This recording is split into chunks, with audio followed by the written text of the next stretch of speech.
की लड़ाई लड़ रहे थे, हम बहन बेटियों की लड़ाई लड़ रहे थे। जो उनके साथ शोषण हो रहा था उसकी लड़ाई लड़ रहे थे।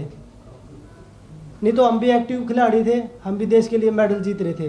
बहुत सारे लोग बोल रहे हैं कि ये तो ख़त्म हो चुके थे। करंट में 2022 में जब कॉमनवेल्थ गेम्स में गोल्ड आया था तीनों का, उसके बाद वर्ल्ड चैंपियनशिप में कितने मेडल एक बार देश में देख लीजिए। उसके बाद दोनों का, मेरा रूविनेस का वर्ल्ड चैंपियनशिप में मेडल आया था। तो मुझे नहीं लगता कि भाई बेटियों को न्याय मिलेगा, क्योंकि जिस हिसाब से पूरे तंत्र ने काम किया है, बेटियों को तोड़ने का काम अभी भी चल रहा है। आज WFI के चुनाव देख लिया आपने, उसी का आदमी बना है। उसके बावजूद जब खेल मंत्री जी के सामने 15-20 लड़कियों ने अपनी आप बीती बताई थी, आज 6 लड़कियां हैं, 6 लड़कियों में भी तोड़ने पे पूरा जोर लगाया जा रहा है। आज तो WFI के चुनाव में किया है, धीरे धीरे उसको कोर्ट से भी बरी करवा देंगे, मुझे लग रहा है जो। लेकिन फिर भी हमें भरोसा है न्यायपालिका पर, क्योंकि मुझे लगता है कि जो हमारे देश में न्याय बचा है वो सिर्फ न्यायपालिका में ही बचा है। तो हमें अब भी उससे उम्मीद है, माननीय सुप्रीम कोर्ट से, माननीय दिल्ली हाई कोर्ट से। तो हमें लगता है कि हमें जो बहन बेटियों को जो न्याय की लड़ाई है, जो आने वाली जो हमारी पीढ़ी है ना, हमने जो लड़ाई लड़ी, मुझे लगता है कि आने वाली 1-2 पीढ़ियों को और लड़नी पड़ेगी। जितने हमने अपने दम में, जितना हमारे में दम था, हमने वो लड़ाई लड़ी है। लेकिन जो सरकार ने हमारे से वादा किया था ना, उस पर सरकार खड़ा नहीं हो पाई। बड़े दुख के साथ कहना पड़ रहा है ये आज कि हमारी बेटियों को न्याय, मुझे नहीं लगता कि 1-2 पीढ़ी के जो अब आने वाली पीढ़ी है उनको भी लड़ाई लड़नी पड़ेगी, जब भी न्याय हो सकता है। सभी को नमस्कार। बहुत साल लगे ये हिम्मत बनाने के लिए, इस फेडरेशन के जो प्रेसिडेंट हैं उनके खिलाफ लड़ाई लड़ने के लिए हमें बहुत साल लगे कि हिम्मत बनाई और हमने ये प्रोटेस्ट किया। लेकिन आज सब आपको नतीजा पता ही है कि प्रेसिडेंट जो है उसके बेटे से भी प्रिय है, उसका राइट हैंड यूँ मान लो प्रेसिडेंट बना है आज रेसलिंग फेडरेशन का। तो जो सरकार ने कमिटमेंट की थी वो पूरी नहीं हुई। हमारी मांग थी महिला प्रेसिडेंट की, कि महिला प्रेसिडेंट होगी तो शोषण नहीं होगा। लेकिन ना पहले महिला का कोई भागीदारी थी। आज आप पूरे इलेक्शन उसकी लिस्ट उठा के देख लो, एक भी महिला को कोई स्थान नहीं दिया गया। तो बस यही कहना चाहूँगी कि जो ये लड़ाई है, ये हमने तो अपनी पूरी हिम्मत करके लड़ी, लेकिन ये लड़ाई जारी रहेगी, क्योंकि आने वाली जो और फ्यूचर है, जो बेटे हैं, बेटियां हैं, जो रेसलर्स हैं नई जनरेशन के, उनको ये लड़ाई लड़नी पड़ेगी। और मैं ये कहना चाहूँगी कि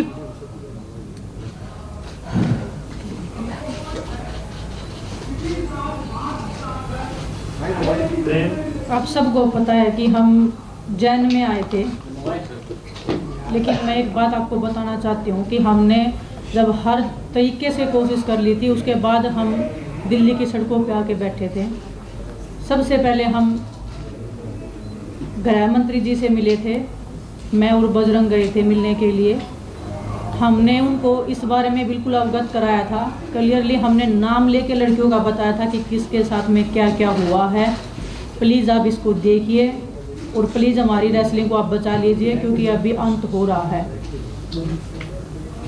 उन्होंने हमें बोला था कि 30-40 दिन का टाइम मुझे दीजिए, उसके बाद में मैं करता हूँ और आप निश्चिंत रहिए, हम ज़रूर इसमें कुछ करेंगे।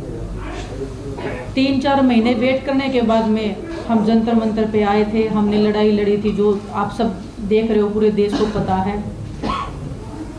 आज जो फेडरेशन का जो अध्यक्ष बना है संजय सिंह, स्टार्टिंग से वो लोग बोल रहे थे कि हम बनेंगे, हमें पता थी, उसकी पावर पता है, उसका पोजीशन पता है। लेकिन दुख होता है कि देश में ऐसे लोगों को स्थान मिल रहा है, पद मिल रहा है। ब्रजभूषण का राइट हैंड है, उसके बेटे से भी ज़्यादा खास है, उसको प्रेसिडेंट में आना मतलब आने वाली लड़कियों का जो भविष्य है उनको फिर से शोषण का शिकार होना पड़ेगा, और जो चीज़ें पर्दे के पीछे होती आई हैं वो खुले में होगा। और दुख होता हमें इस बात का कि हम इतनी लड़ाई लड़के भी हम कोई सुधार नहीं कर पाए हमारी रेसलिंग में। आने वाले बच्चों के भविष्य के लिए जो हम लड़ाई लड़ रहे थे उसमें हम कामयाब नहीं हो पाए। हमें नहीं पता हमारे देश में न्याय कैसे मिलता है। सड़क से लेके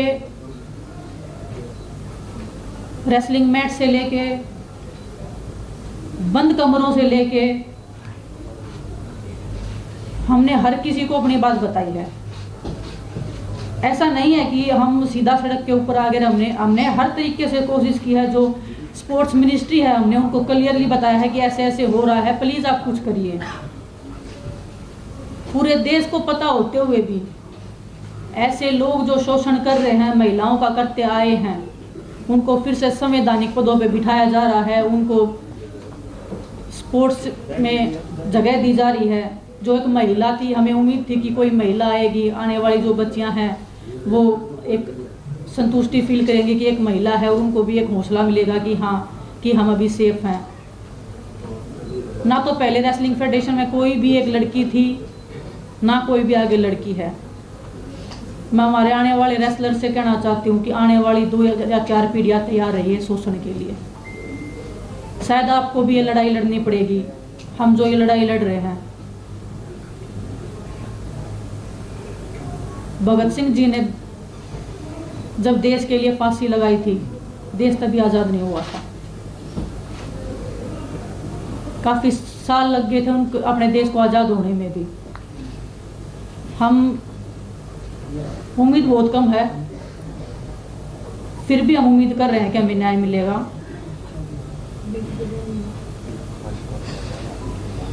लेकिन बड़ी दुख की बात है आज हमारे रेसलिंग का जो भविष्य है वो अंधकार में है। हमें नहीं पता कहाँ पे अरदास लगती है, किसके सामने जाके हम अपना दुख बताएं।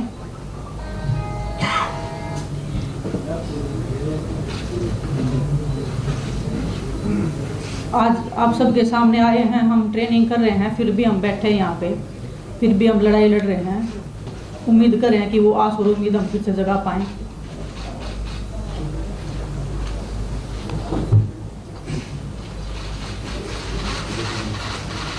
मैं आपको बताऊं, सरकार से ना तो हमारी पहले लड़ाई थी, ना हमारी आज लड़ाई। हम एक व्यक्तिगत आदमी के खिलाफ लड़ रहे थे जो बच्चियों का, लड़कियों का शोषण कर रहा था, बहन बेटियों का। उसने अपनी पावर से हर तरीके से, कभी उसको राजनीति मोड़ दिया, कभी जातिवाद का मोड़ दिया, कभी उसने हरियाणा यूपी का मोड़ दिया, क्योंकि उसके पास पावर है। और वो आप सब ने देख ली, हमने भी देख ली।